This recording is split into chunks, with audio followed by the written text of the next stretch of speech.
दोस्तों, आज तक हम इंसानों ने पृथ्वी से निकलकर केवल चंद्रमा की दुनिया पर ही कदम रखा है। इसके बाद अगला टारगेट हमारा मंगल ग्रह है, लाल दुनिया। मंगल ग्रह पर जाने के लिए वैज्ञानिक दिन रात डटे हुए हैं और आने वाले कुछ ही सालों में मंगल ग्रह पर मानव मिशन भेजा जाएगा। दोस्तों, वैसे तो आज तक हम सौरमंडल के सभी ग्रहों पर अपना मिशन भेज चुके हैं। आज सौरमंडल का ऐसा कोई भी ग्रह नहीं बचा है जो कि हमारी नजरों से दूर हो। और सौरमंडल के बाहर की दुनिया की बात करें तो वहां पर भी हमारे दो जाबाज स्पेसक्राफ्ट पूरी लगन के साथ डटे हुए हैं। दोस्तों, तो आखिर हमारे सौरमंडल की बाउंड्री कहां तक है? वॉयेजर मिशन ने सौरमंडल के बाहर से क्या आंकड़े जुटाए और वॉयेजर मिशन के बाद ऐसे कौन से स्पेसक्राफ्ट हैं जो सौरमंडल की बाउंड्री को पार करके खुले अंतरिक्ष में प्रवेश करने वाले हैं? तो चलिए दोस्तों, आज इन सभी सवालों का जवाब तलाशते हैं और आपको देते हैं एक सटीक आंसर। हेलो दोस्तों, मैं हूं आपका दोस्त सुरेश सांचोरी। आप देख रहे हैं रहस्य टेलीविजन यूट्यूब चैनल। दोस्तों, ये तो आप सभी जानते हैं कि हमारे सौरमंडल में 8 ग्रह हैं जो कि सूरज का चक्कर लगाते हैं। सूरज को हमारे सौरमंडल का सबसे बड़ा ऑब्जेक्ट माना जाता है। पूरे सौरमंडल में सबसे ज्यादा मास 99.8% अकेले सूरज का है।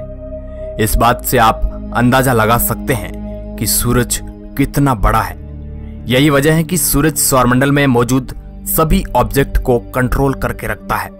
सूर्य का भारी गुरुत्वाकर्षण इन सभी ग्रहों, उपग्रहों और उल्कापिंड को सूर्य के चारों तरफ घूमने के लिए मजबूर करता है, जिस कारण ये सभी ऑब्जेक्ट सूरज से दूर नहीं जा पाते हैं। अगर कोई भी ग्रह या उपग्रह सौरमंडल से बाहर जाने की कोशिश करता है तो उसे सूरज का गुरुत्वाकर्षण अपनी तरफ खींच लेता है।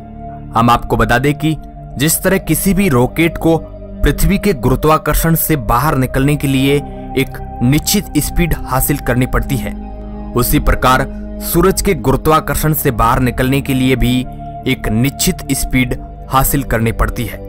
यानी किसी भी स्पेसक्राफ्ट को अगर सौरमंडल से बाहर जाना है तो उसे सूरज की एस्केप वेलोसिटी को पार करना होगा।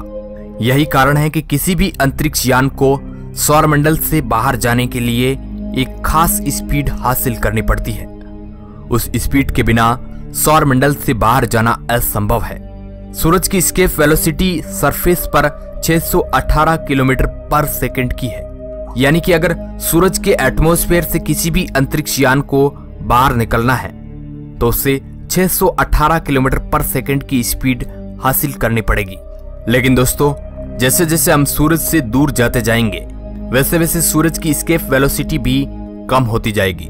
अगर किसी स्पेसक्राफ्ट को सौरमंडल की बाउंड्री हीलियोस्फीयर को पार करके इंटरस्टेलर स्पेस में प्रवेश करना है तो उस स्पेसक्राफ्ट को 4.21 किलोमीटर पर सेकंड की स्पीड हासिल करनी पड़ेगी। आज तक हमारे 2 अंतरिक्ष यान वॉयेजर 1 और वॉयेजर 2 इस एस्केप वेलोसिटी को पार करके इंटरस्टेलर स्पेस में गए हैं। अगर आपको इंटरस्टेलर स्पेस के बारे में नहीं पता है तो हम आपको बता दें कि इंटरस्टेलर स्पेस 2 तारों के बीच मौजूद बेहद ही खाली, ठंडी और वीरान जगह होती है। इस जगह पर किसी भी तारे का प्रभाव नहीं होता है। वॉयेजर मिशन के आंकड़ों के मुताबिक हमारे सौरमंडल की बाउंड्री सूर्य से 120 एस्ट्रोनॉमिकल यूनिट की दूरी पर मौजूद है। एक एस्ट्रोनॉमिकल यूनिट यानी कि सूरज और पृथ्वी के बीच की दूरी। सौरमंडल की बाउंड्री को वैज्ञानिक भाषा में हीलियोस्फीयर के नाम से जाना जाता है। हीलियोस्फीयर के आगे इंटरस्टेलर स्पेस आ जाता है। हीलियोस्फीयर सौरमंडल के चारों तरफ एक बुलबुले की तरह फैला हुआ है जो कि अंतरिक्ष से आने वाले खतरनाक हाई एनर्जी पार्टिकल्स हमारे सौरमंडल में घुसने से रोक लेता है। यानी ये कह सकते हैं कि ये हमारे सौरमंडल के लिए एक सुरक्षा कवच की तरह काम करता है। वॉयेजर मिशन के अलावा अगर हम दूसरे मिशनों की बात करें तो पायोनियर 10 और पायोनियर 11 और न्यू होराइजन्स, ये 3 ऐसे मिशन हैं जो सौरमंडल से बाहर जाने की ओर आगे बढ़ रहे हैं। इन तीनों मिशनों के पास वह स्पीड मौजूद है जिसके बलबूते पर वह सौरमंडल की बाउंड्री पार कर सके। वॉयेजर मिशन जब हमारे सौरमंडल को पार कर रहे थे तब उनके पार्टिकल इंस्ट्रूमेंट ने इन्हीं हाई एनर्जी पार्टिकल्स को डिटेक्ट किया जिससे वैज्ञानिकों को इस बात का अंदाजा लग चुका था कि यह अंतरिक्ष यान सौरमंडल की बाउंड्री को पार कर चुका है। इन दोनों मिशनों के बाद सौरमंडल से बाहर जाने वाले यानों में पायोनियर 11 का नंबर आता है।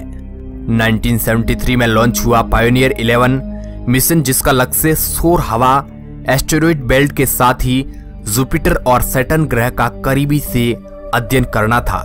इस अंतरिक्ष यान ने 1974 में जुपिटर की यात्रा की। वहां से गुजरता हुआ सन 1979 में शनि ग्रह तक जा पहुंचा।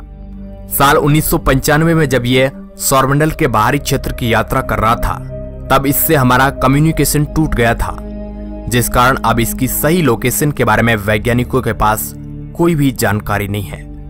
पर वैज्ञानिकों के अनुमान के मुताबिक यह अंतरिक्ष यान आज हमारी पृथ्वी से लगभग 100 एस्ट्रोनॉमिकल यूनिट की दूरी पर यात्रा कर रहा होगा। वहीं अगर हम इस अंतरिक्ष यान की स्पीड की बात करें तो यह 2.3 एस्ट्रोनॉमिकल यूनिट पर ईयर की स्पीड से यात्रा कर रहा है। वैज्ञानिक वॉयेजर मिशन के आंकड़ों के आधार पर 120 एस्ट्रोनॉमिकल यूनिट पर सौरमंडल की बाउंड्री माने तो इस अंतरिक्ष यान को सौरमंडल की बाउंड्री पार करने में करीब 8 सालों का समय लग सकता है। यानी कि 2027 के करीब यह सौरमंडल को पार कर इंटरस्टेलर स्पेस में प्रवेश करेगा। लेकिन दोस्तों, सौरमंडल का हेलियोस्फीयर हमेशा फिक्स नहीं रहता है। यह हमारे सूरज के 22 सालों के सोलर सर्कल के साथ ही 2 से 3 एस्ट्रोनॉमिकल यूनिट तक घटता और बढ़ता रहता है। ऐसे में कुछ भी पक्के तौर पर हम नहीं मान सकते हैं। इसके बाद बात करते हैं पायोनियर 11 के जुड़वा पायोनियर 10 मिशन की। यह मिशन साल 1972 में पृथ्वी से अंतरिक्ष के लिए रवाना हुआ था। इसका मेन मकसद एस्टेरॉयड बेल्ट को पार करके बृहस्पति ग्रह और उसके चंद्रमाओं का अध्ययन करना था। साल 1973 में जुपिटर को पार करके इसने सौरमंडल के बाहर जाने की यात्रा शुरू की। मगर दोस्तों, साल 2003 में यह अंतरिक्ष यान हमारी पृथ्वी से करीब 80 एस्ट्रोनॉमिकल यूनिट की दूरी पर मौजूद था। तब इसमें इलेक्ट्रिक पावर खत्म हो जाने की वजह से इस अंतरिक्ष यान से हमारा कम्युनिकेशन टूट गया था, जिस कारण वैज्ञानिकों को इस बात का कोई अंदाजा नहीं है कि यह अंतरिक्ष यान आज कहां पर यात्रा कर रहा है। मगर वैज्ञानिकों के अनुमान के मुताबिक यह आज हमारी पृथ्वी से 123 एस्ट्रोनॉमिकल यूनिट की दूरी पर 2.5 एस्ट्रोनॉमिकल यूनिट पर ईयर की स्पीड से यात्रा कर रहा है। दोस्तों, वॉयेजर और पायोनियर 11 मिशनों से विपरीत इस अंतरिक्ष यान को हेलियोस्फीयर के टेल की तरफ भेजा गया है।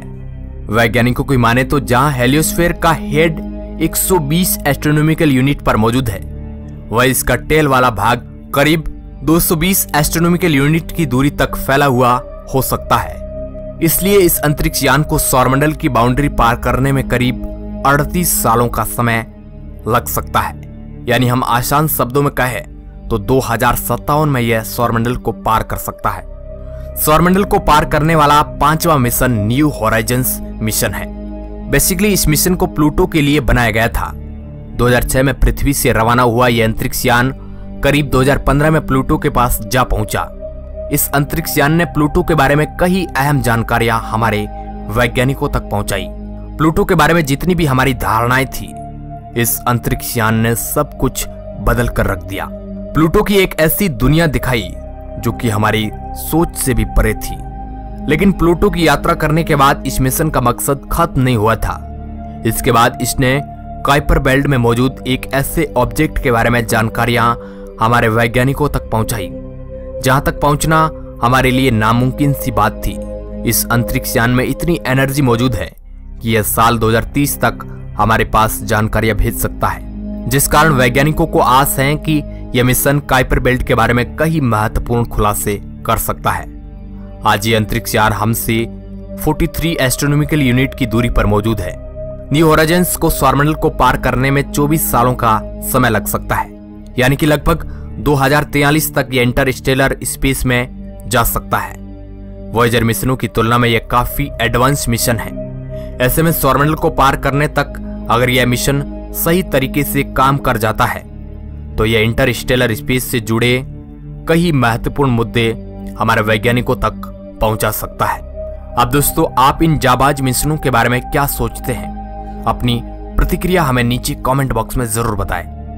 वीडियो के अंत तक बने रहने के लिए आपका बहुत बहुत धन्यवाद।